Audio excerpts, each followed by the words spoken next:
Ya, este es gesto. Y que no me sale un dos. Y me repita conmigo. Repita conmigo. Yo tengo un tic. Yo tengo un tic. He llamado al doctor. Me ha dicho que mueva la mano derecha. Yo tengo un tic. He llamado al doctor. Me ha dicho que mueva la mano izquierda. Yo tengo un tic. He llamado al doctor. Me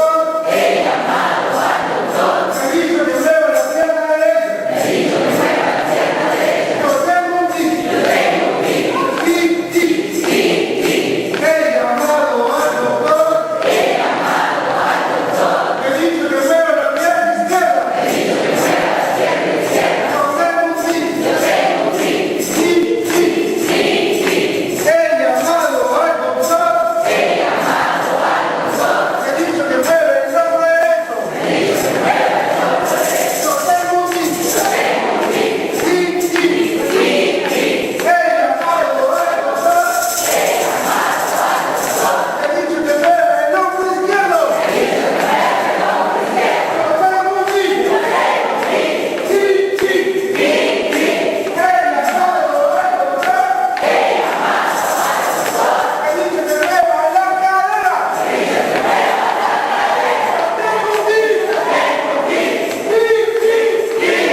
Me ha dicho que mueva la cadera. Yo tengo un tic.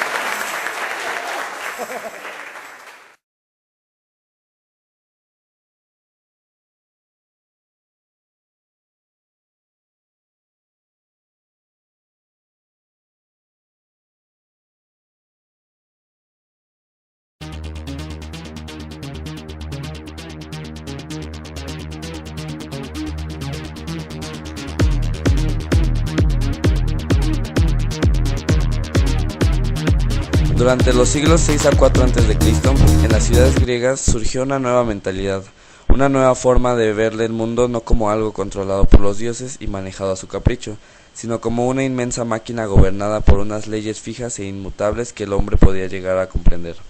Fue esta corriente de pensamiento la que puso las bases de la matemática y las ciencias experimentales. El concepto de átomo existe desde la antigua Grecia, propuesto por los filósofos griegos Demócrito, Leucipo y Epicuro. Demócrito, uno de estos pensadores griegos, en el siglo IV a.C., se interrogó sobre la divisibilidad de la materia. A simple vista, las sustancias son continuas y se pueden dividir. ¿Es posible dividir una sustancia indefinidamente? Demócrito pensaba que no, que llegaba un momento en que se obtenían unas partículas que no podían ser divididas más. A esas partículas las denominó átomos, que en griego significa indivisible. Sin embargo, no se generó el concepto por medio de la experimentación, sino como una necesidad filosófica que explicara la realidad. Las ideas de Demócrito, sin estar olvidadas completamente, cayeron en desuso durante más de 2000 años.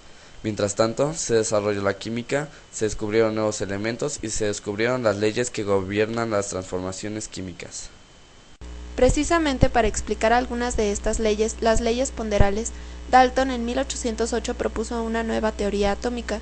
Según esta teoría, los elementos estaban formados por átomos indivisibles e indestructibles, todos iguales entre sí, pero distintos de los átomos de los otros elementos.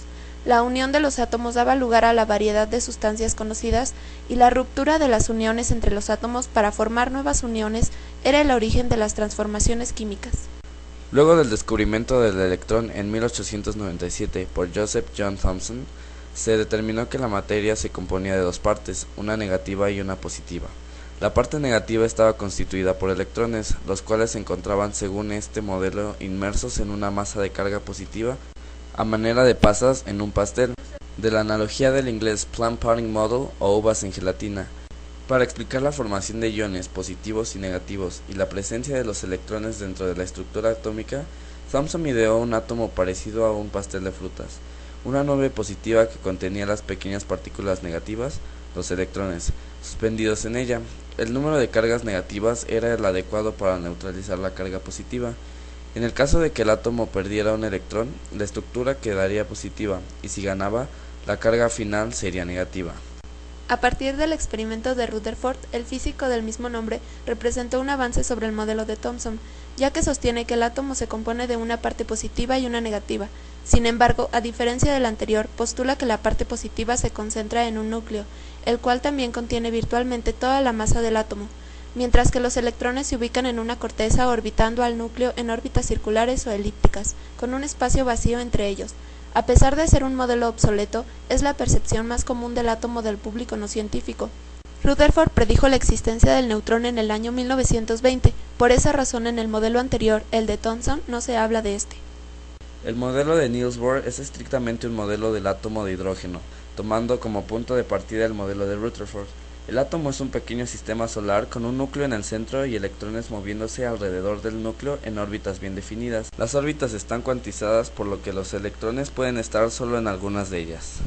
En 1916, Arnold Sommerfeld modifica el modelo atómico de Bohr, en el cual los electrones solo giraban en órbitas circulares, al decir que también podían girar en órbitas elípticas. La naturaleza ondulatoria de la materia fue generalizada por Erwin Schrödinger en 1926 y con ello se actualizó nuevamente el modelo del átomo. En el modelo de Schrödinger se abandona la concepción de los electrones como esferas diminutas con carga que giran en torno al núcleo. En vez de esto, Schrödinger describe a los electrones por medio de una función de onda, el cuadrado de la cual representa la probabilidad de presencia en una región delimitada del espacio. Esta zona de probabilidad se conoce como orbital.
materia, protón, neutrón y electrón.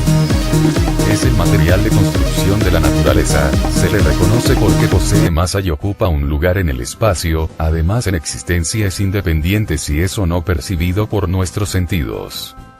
¿Qué va a estudiar la química de materia? Su composición, su estructura, sus propiedades y transformaciones, siendo el átomo la porción más pequeña de un elemento que aún conserva las propiedades químicas. Partes del átomo. Núcleo atómico. Es la porción más pequeña del átomo, que concentra casi toda la masa del átomo. Además en ella existen más de 200 partículas subatómicas como gravitrón, deuterinos, mesones, etc. Nota. Al protón y neutrón se les conoce como nucleones fundamentales. Zona extranuclear. Ella es una zona casi vacía pero que determina el tamaño y volumen del átomo. Además en ella se encuentran únicamente al electrón. Nota. Al protón, neutrón y electrón se les llama partículas subatómicas fundamentales. A continuación veremos el documental completo.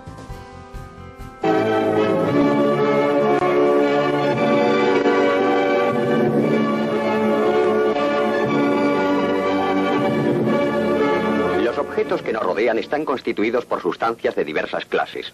El agua que sale del grifo, el vidrio del vaso, el traje de esta niña, el mármol de la mesa. Todos estos cuerpos son de naturaleza muy distinta. Ciertas sustancias, como el hierro de la hoja del cuchillo, no se pueden descomponer en otras más sencillas. Lo mismo sucede con el aluminio de las cazuelas. El hierro y el aluminio son sustancias simples.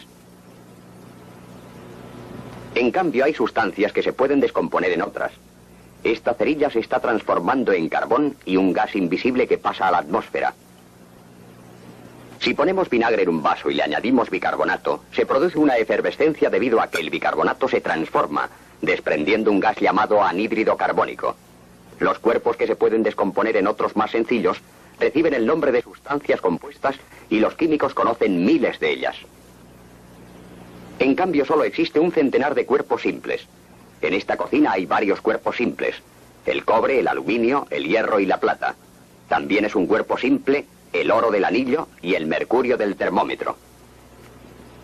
Estos globos están llenos de un gas llamado hidrógeno. El hidrógeno es también una sustancia simple. A este centenar de sustancias simples que existen, los químicos les dan el nombre de elementos.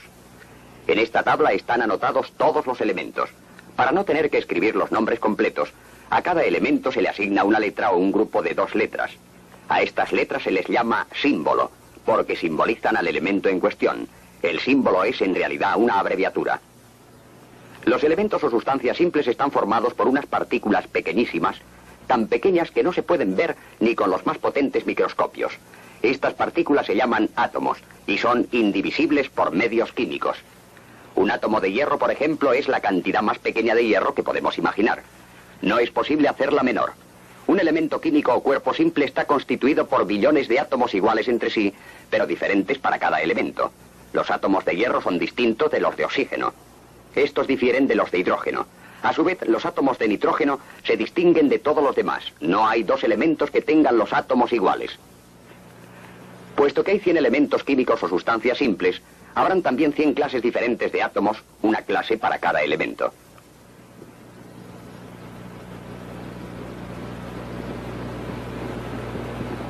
Los átomos no son en realidad como estas bolitas que aparecen en la pantalla. Los átomos tienen una estructura a veces muy complicada. Veamos cómo está formado el átomo más sencillo que existe, el de hidrógeno. En el centro hay una partícula llamada núcleo. El núcleo está cargado con electricidad positiva. Separado del núcleo hay otra partícula aún más pequeña llamada electrón. El electrón está cargado de electricidad negativa. El núcleo atrae al electrón, pues las cargas eléctricas de signo contrario se atraen. Pero el electrón no cae sobre el núcleo porque no está quieto, sino que gira alrededor del núcleo a gran velocidad, describiendo una órbita. El hidrógeno tiene el átomo más sencillo que cabe imaginar, pues solo tiene un electrón en órbita y una sola partícula positiva en el núcleo. Esta partícula se llama protón.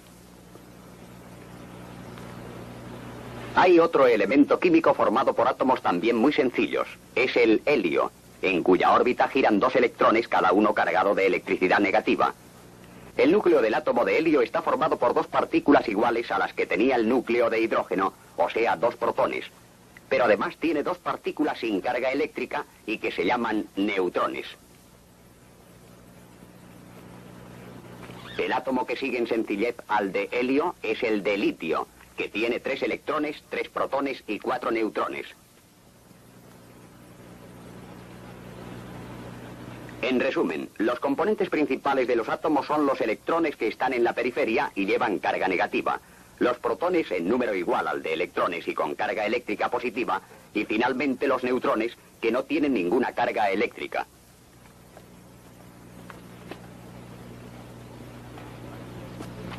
Hay átomos muy complicados, como el de uranio, que tiene un núcleo formado por 146 neutrones y 92 protones, y en órbita hay, naturalmente, 92 electrones girando en 7 capas o niveles distintos.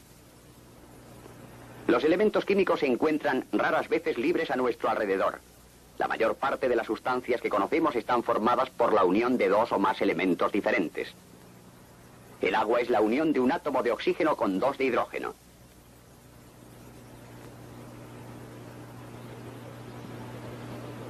La sal de cocina o sal común consta de un átomo de cloro y otro de sodio y técnicamente recibe el nombre de cloruro sódico. El mármol de la mesa está formado por la agrupación de tres elementos diferentes, ya que consta de un átomo de carbono, 3 de oxígeno y 1 de calcio. Desde el punto de vista químico, el mármol es, en realidad, carbonato cálcico.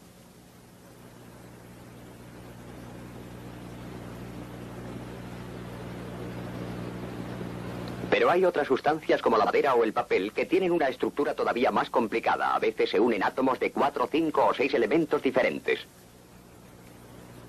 El aceite, por ejemplo, está constituido por átomos de carbono, oxígeno e hidrógeno y forma largas cadenas de más de 50 átomos cada una. Pero existen muchas sustancias más complicadas todavía que el aceite. Las materias que forman parte de los seres vivos son agrupaciones de varios millares de átomos. Muchas de estas sustancias tienen una estructura complicadísima, todavía desconocida para nosotros, y los químicos descubren constantemente nuevos productos en los laboratorios de investigación.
Eso es todo, amigos.